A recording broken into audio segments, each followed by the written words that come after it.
Okay, collective shout. Again, it's now 950%. You know what? I think after this, I'm gonna continue on this one. I don't know how many L collective shout is gonna take. It's gonna go past 1000% cook. Reason is, collective shout just admitted that they always hate gamers and wanted them banned. I'm not joking. Let's see. Over the past few weeks, we've all been talking a lot about Collective Shout, a feminist organization filled to the brim with women who went full-on Karen mode against the video game industry. These people do not care about protecting women or children or making the video game industry safer. They care about power and control, and now after doing some digging, we can see that Collective Shout's co-founder has always hated the video game industry, and that's why she's targeting it now. Wow, color me shocked. Who would have thought it? Unbelievable. I swear, what is it with these Karens anyway? Let's continue forward because, oh dear, is Collective Shout co-founder this miserable? Obviously, we could tell from the very beginning of this Collective Shout controversy that these people absolutely hated video games. Over the past decade, they've been writing hit pieces on video games. They've tried to get things like Grand Theft Auto 5 and Detroit Become Human banned from certain platforms, and they've targeted all different sorts of adult content. Though, of course, recently they have definitely ramped that up because they thought with, I believe, Gamergate 2 going on, they thought that, wow, this is our opportunity. Because during the days of Gamergate 1, right, they did try to side with the Anita Sarkeesian, Brianna Wu, and Zoe Quinns, but it didn't really get them the notoriety that they expected. So I think that they could see that there was a lot of division in the video game industry right now. They could see that a lot of gamers are unhappy, and I think they figured if they made themselves a target, they would ultimately gain more popularity, gain more notoriety, and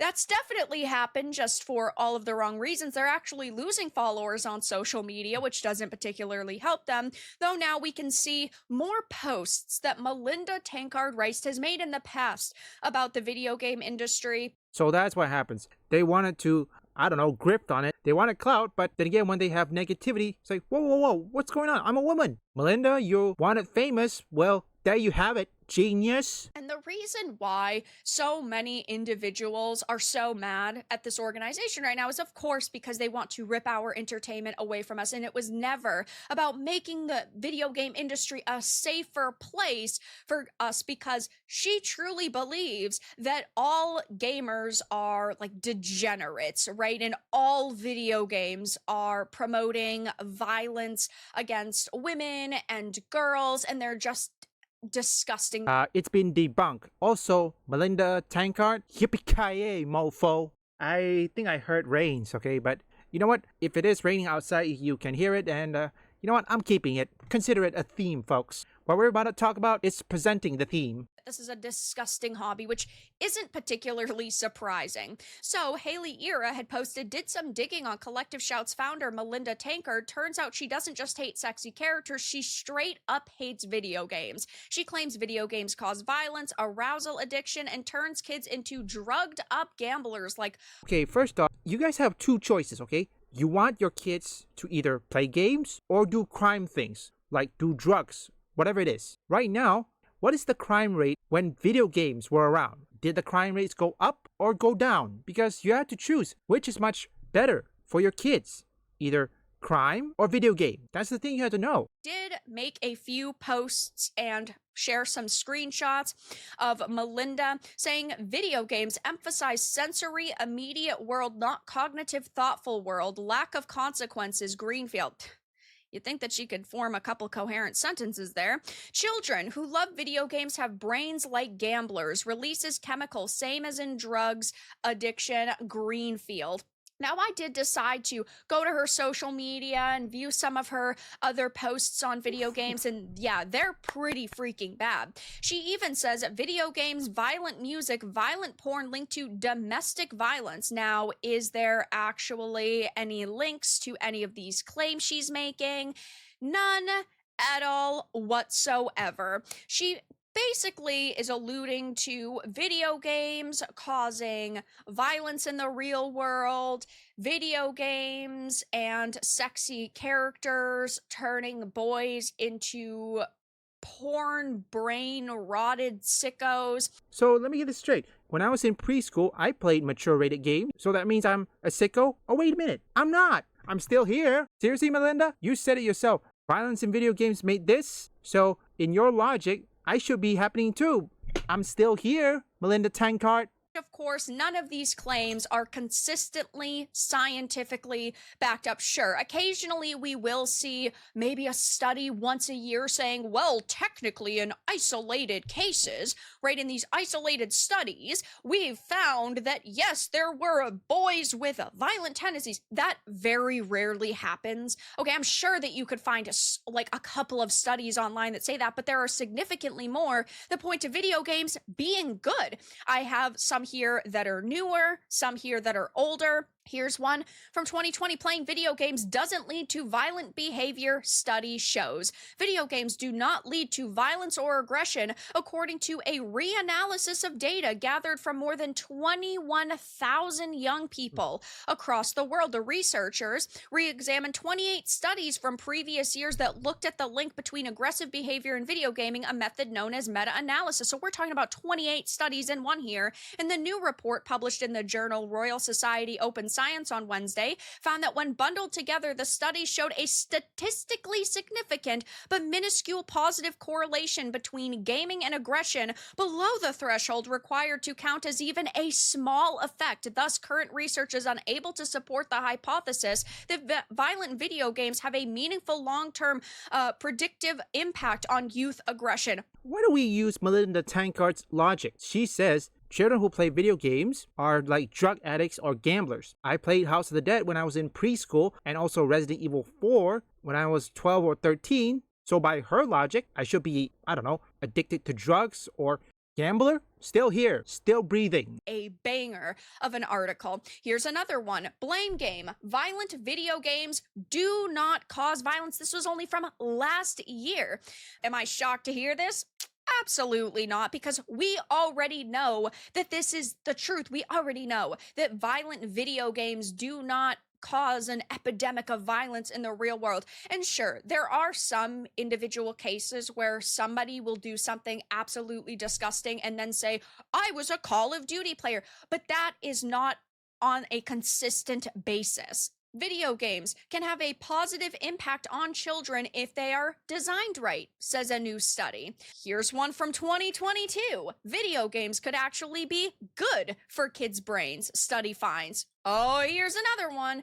Video gaming may be associated with better cognitive performance in children. So also, don't forget language. Here, let me give you for example. Perhaps you can translate this. Солдатня Красной Армии do have a positive impact on children and human beings in general. They do help with better cognitive performance. They help with social aspects of a life, right? Because if you're going on a voice chat or you're in a text chat, you are socializing with people. Sometimes, yes, there are individuals who maybe aren't good at making friends in the real world and they can find a space online. I mean, that's why the joke, what's a friend, is spread amongst gamers, when in reality, gaming is an inherently very social thing, at least from everything that I've ever learned about video games. Video games are a positive factor upon people's lives. But of course, someone like Melinda Tankard Rice will target any industry in order to make a quick buck. It's not actually about protecting girls or protecting women, because there's no consistent scientific evidence to back up all of the claims that video games are actually very bad for young boys or young kids. It really just boils down to her having such a deep-seated hatred for men. Also, Melinda, you know what I'm gonna add too? Pikaye, mofo. Also, kiss my arse. Such a deep-seated hatred for men that she is willing to target any industry that she views as male-dominated, in this case the video game industry, and she is going to try her best to tear it apart and tear it down, which is why nobody takes her seriously. This is why nobody likes her or her organization, and it's why she's had to resort to privating the official Collective Shout X account, why they've had to lock down their LinkedIn, because there are millions of gamers who are calling these people out and they are not willing to listen. They've doubled, tripled, and quadrupled down on their stance that, hey, we won and video games are actually bad. Yeah, No. You know what? I'm gonna keep bringing this up, okay? Hey, Collective Shout, what's gonna happen if you suddenly, I don't know, censor a video game company that has links to either the CCP or the Russian government? How are you gonna respond if they suddenly declare war? How are you going to respond to that? I'd like to see you respond to that. I challenge you. When in reality, they cannot accept the fact that they are totally wrong and that gamers are trying to correct them. They, of course, do not want to listen, though. But she makes some absolutely wild claims, okay? And it really just boils down to hating video games and hating men, which isn't particularly surprising, though it is definitely unfortunate that these people are still being listened to in the video game industry. Organizations like Sweet Baby Inc. are still working with major companies and are filled to the brim with feminists and activists who do not care about protecting our entertainment. They care about gaining control in this industry. So if they can complain a couple of times and use their gender or their skin color as a shield from criticism, and then they can make all of these wild claims, well, maybe companies will listen to them. I know a lot of people have been talking about Anita Sarkeesian making posts and standing against Collective Shout. The only reason why Anita Sarkeesians and feminists and journalists, just activists in general in the industry, are standing against Collective Shout is because Collective Shout is ran by Melinda Tankard Rice, who has been labeled a TERF in the past. It's J.K. Rowling's stance, men are men, women are women, and hey, she can have that opinion, but ultimately, she is sitting here and saying, oh, well, I hate Collective Shout, and we need to stand against Collective Shout because Melinda Tankard Rice is somebody that she, being Anita Sarkeesian, completely disagrees with. What a weird time we're living in, folks. You know what they say? The enemy of my enemy is my friend. Sadly, this is actually an uneasy but fragile alliance. Let's just say Collective Shout is done.